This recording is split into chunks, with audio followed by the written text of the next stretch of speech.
Hey there everyone, in this video I'm going to be showing you how to continue recording a video on TikTok once you've stopped. Basically, once you've saved it to the draft, how to continue recording onwards. So, let's open up TikTok and let's create one quick TikTok that doesn't have any point, just for the show of it. Click here. And I'm just gonna record this TikTok. So, stop. And I'm gonna click the pause button right here. Gonna click next, and here I'm gonna click drafts.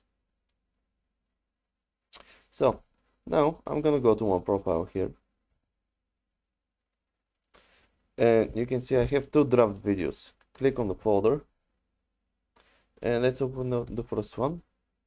And usually before here you had the option to click continue recording, but now it's gone. But if we click the back icon here, you can see we have three options: save as draft, so just leave it as it is; quick editing, to edit it; or continue recording. So if we click continue recording,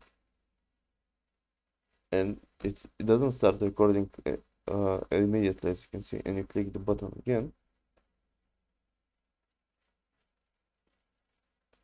it even shows us from where we stopped, and we can post it like this, or click next and draft it again. And that's it. Hope this helped. If it did, leave a like and subscribe, and see you next time. Have a good one.